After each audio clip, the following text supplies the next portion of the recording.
ইসরায়েলের রক্তলোলুপ বিমান হামলা এবং গোয়েন্দা ষড়যন্ত্র যা দিয়ে ইরানের পারমাণবিক বিজ্ঞানীদের নিশ্চিহ্ন করার নীলনকশা তৈরি করা হয়েছিল, যা আজ ভেস্তে গেছে। ব্রিটিশ সংবাদ মাধ্যম দ্য টেলিগ্রাফের এক অভ্যন্তরীণ প্রতিবেদনে উঠে এসেছে চাঞ্চল্যকর তথ্য। ইসরায়েলি গোয়েন্দা সংস্থা মোসাদ এবং সামরিক বাহিনীর দাবি, যেসব ইরানি বিজ্ঞানীকে তারা হত্যা করেছে, বাস্তবে তাদের মধ্যে অল্প কয়েকজনই নিহত হয়েছেন। প্রতিবেদনে বলা হয়, শতাধিক বিজ্ঞানীদের মধ্যে মাত্র ১৫ জন নিহত হয়েছেন, বাকিরা গোপনে তেহরানের নিরাপদ অঞ্চলে সক্রিয় রয়েছেন। ইরানের পরমাণু কর্মসূচিকে এগিয়ে নিয়ে যেতে হবে।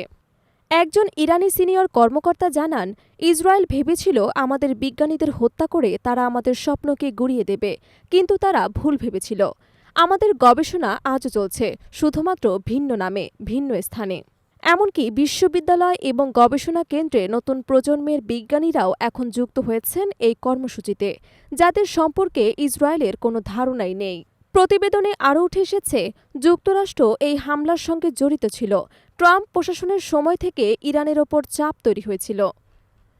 এমনকি সম্প্রতি মার্কিন B-2 বোমারু বিমান ফোর্ডও পারমাণবিক স্থাপনায় বাংকারবাস্টার বোমা নিক্ষেপ করে, কিন্তু ইরানের প্রতিরক্ষা ব্যবস্থাও পূর্ব প্রস্তুতির কারণে বড় ধরনের কোনো ক্ষতি হয়নি।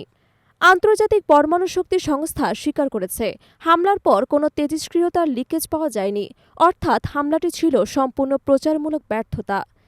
বিশ্ব বিশ্লেষকরা বলছেন, ইসরায়েল বারবার আন্তর্জাতিক আইন ভঙ্গন করছে, অন্য দেশের সার্বভৌমত্বে হস্তক্ষেপ করছে এবং বিজ্ঞানীদের হত্যা করছে।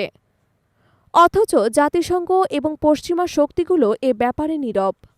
আসলে ইরানের শান্তিপূর্ণ পরমাণু কর্মসূচিকে হুমকি হিসেবে তুলে ধরা হলেও ইসরায়েলের নিজস্ব গোপন পারমাণবিক অস্ত্রভাণ্ডারের কথা কখনো আলোচনায় আসে না। এ ঘটনায় প্রমাণ করে, আন্তর্জাতিক রাজনীতি চলে শক্তির জোরে, ন্যায় অন্যায়ের বিচার সেখানে গৌণ।